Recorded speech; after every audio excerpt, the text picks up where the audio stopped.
देखिए अभी एक फंक्शन बना हुआ है, इस फंक्शन को मुझे यूज़ करना है, मतलब इसको कॉल करना है।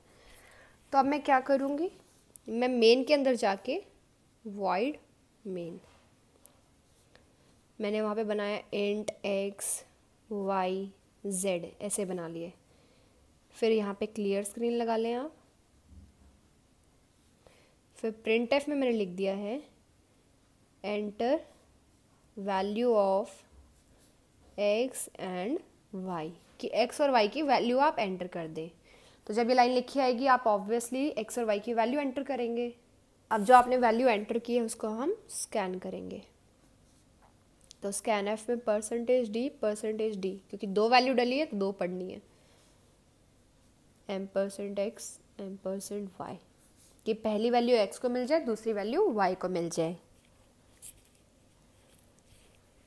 अब मैं क्या चाहती हूँ कि इन दोनों का सम हो जाए, जो x और y आपने दिए हैं इनका सम हो जाए।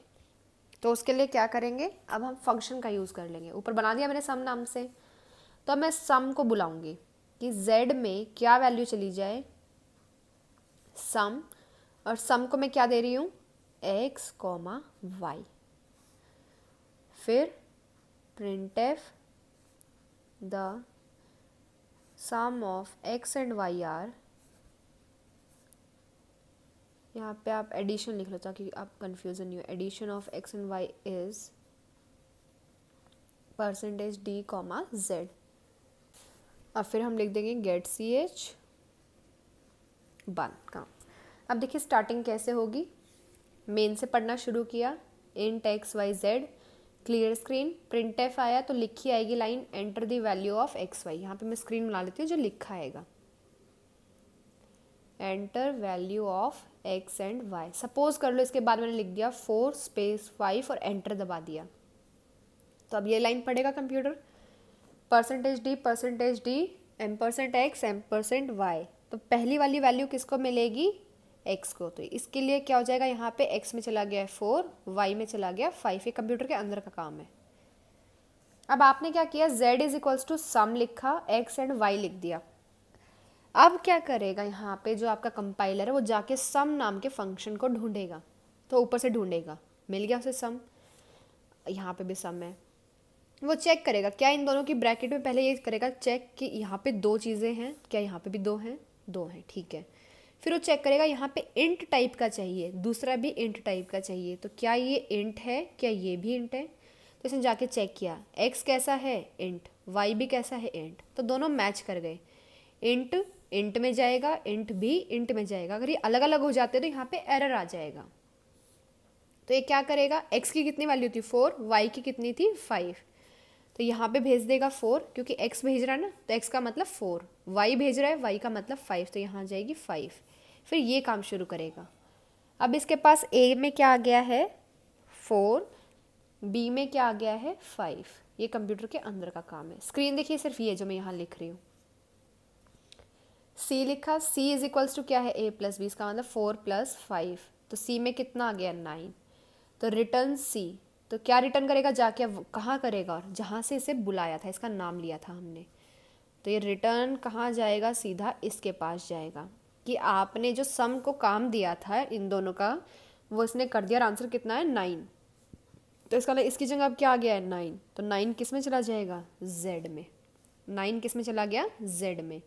तो अब स्क्रीन पे क्या लिखा आएगा, printf आ गया ना, तो यहाँ लिखा आएगा the addition of, as it is लिखी आएगी लाइन, जहाँ पे देखो नीचे मेरी यहाँ पे फिंगर है, x and y is %d की जगह क्या आएगा z, z में कितनी वैल्यू है 9, इज 9, ऐसे काम करता है। तो एक बिल्कुल सिंपल एग्जांपल दिया है मैंने आपको, आप इसको पढ़ के देखो, कोई डाउट आता तो आप बताएं। अब देखिए दो तरह के हमारे पास आर्ग्यूमेंट या फिर पैरामीटर, इनको या तो आर्ग्यूमेंट बोलते हैं या फिर पैरामीटर, दोनों सेम बातें हैं।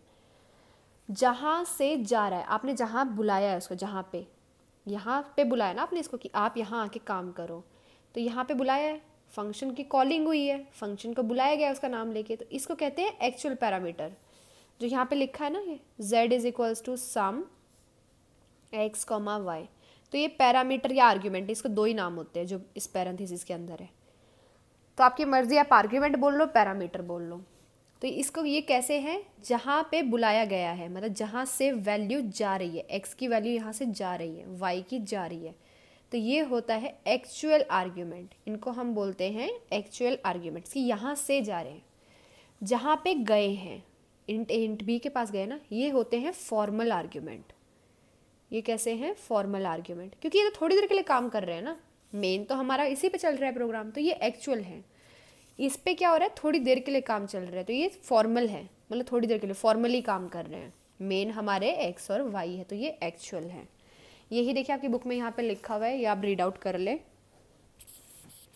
इन्होंने एक छोटा सा एग्जांपल दिया भी हुआ है फंक्शन कॉलिंग का, वो आप देखें स्क्रीन पे। इन्होंने क्या किया, मेन के अंदर इंट वाई एक वेरिएबल था, वाई में बुलाया है फैक्टोरियल। फैक्टोरियल यहाँ क्या है, एक फंक्शन का नाम है। फैक्टोरियल नाम का एक फंक्शन को बुलाया गया है, जिसको पैरामीटर क्या दिया गया है, 10। तो देखो यहाँ पे बुलाया गया है, तो जहाँ पे बुलाया जाता है वहाँ पे ये कौन सा होता है आर्ग्यूमेंट, एक्चुअल आर्ग्यूमेंट, क्योंकि ये बताएगा कि आपको क्या वैल्यू देनी है। फिर प्रिंटिंग कराई, यहाँ पे काम खत्म हो गया है। उसके बाद देखिए एग्जाम्पल आता है, ये हम नेक्स्ट वीडियो में डिस्कस करेंगे।